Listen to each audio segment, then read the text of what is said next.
Hey everybody, Neo from the Overclocker once again. So, you just saw it, right? The announcement of the Ryzen 5000 series of CPUs. And I must say, I'm more impressed about this than I thought I actually would be. So, initially, I was thinking that the 5000 series would be fast, but not like this, okay? At least from what they've presented, and they're talking about like a 26% uplift in gaming across. That's insane.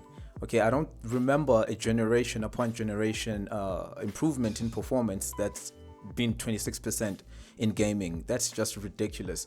So what does that mean? It seems that this CPU, or at least this CPU generation, this architecture, brings it in line, particularly in gaming, with what Intel is offering. Okay, so if you look at the 5950X, or well, let's do the 5900X actually, because that's priced similarly to what the 10900K goes for. There literally are no reasons to go with the 10900K if you're not already invested in the platform. If you are just looking to make an upgrade right now, then AMD is definitely going to be where you want to be, because from what they've shown, wow, I just have to round of applause to AMD. This is just really phenomenal performance they've presented. Naturally, we'll have to wait for the actual benchmarks, okay, so that we can know how true this actually is. Is it selected cases? Are they selecting particular games where the showing is strong? No, I was actually encouraged by seeing Far Cry New Dawn, because that's a game that we all know is very reliant on CPU performance, and to see any AMD CPU able to match what Intel is able to put out in that benchmark, that is super phenomenal. Okay, that is really incredible. And once again, kudos to AMD for having finally been able to match Intel in gaming performance, and perhaps even exceeding what Intel is able to offer in other games outside of Far Cry. So with that, there's another thing that I actually think is pretty cool with what happened with this launch. So we got 4 CPUs, right? So 5950X, 5900, 5856. Okay, the usual stuff. So I noticed all of them are all X series, so there's none of that non-X and X version and so forth. And I'm glad they actually simplified that entire thing, because if you look at the 3000 series, my experience with them, the 3600 that I had used actually did 4.4 gigahertz compared to the 3600X, which I couldn't get over 4.3 gigahertz. So I understand that the single thread boost clock was different between the two CPUs, but I generally just ran everything at the same clock frequency, and I found that the 3600 was outdoing the 3600X. So it's really good to see them walk away from the confusion and so forth. There's actually a surprising pricing difference between the 5600X and the 5800X. Okay, I think the one was $299, the other one was $449.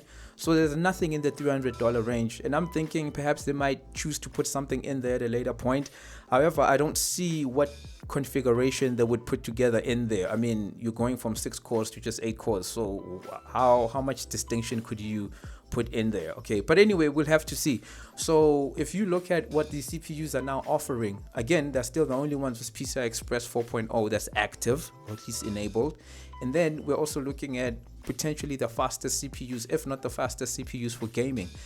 So consider this: you have RTX 3000 on PCI Express 4.0 and an AMD CPU, right? We've been here before, where AMD platform mixed together with an NVIDIA GPU used to make the best gaming performance, and that was in the mid 2000s. If you could get an AMD CPU, an FX or whatever, right, the Athlon FX 64FX, and then you could put that with the NVIDIA GPU of the time, you used to get phenomenal performance. That was the best. That's where you experience the best gaming, and it looks like we're back there again. But we'll have to see when these CPUs are actually released and we actually get real benchmarks for ourselves to go at and go wow and ooh and all of that kind of stuff.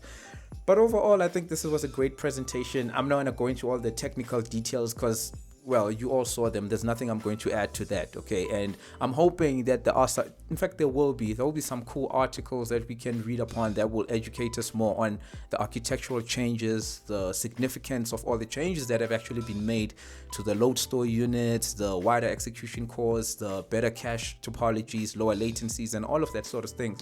And I actually look forward to reading about that. Then, of course, seeing the actual performance gains. AMD did the comparison with the 5950X against the 10900K in productivity workloads. That didn't really move me much, because again, we are comparing 2 threads against 20. Okay, so even if the 10900K was super strong, it would potentially lose because of a lot of those benchmarks, a lot of those products are highly threaded. Okay, so 32 is always gonna, or at least most of the time, is gonna beat out the 20 threads on competing architecture.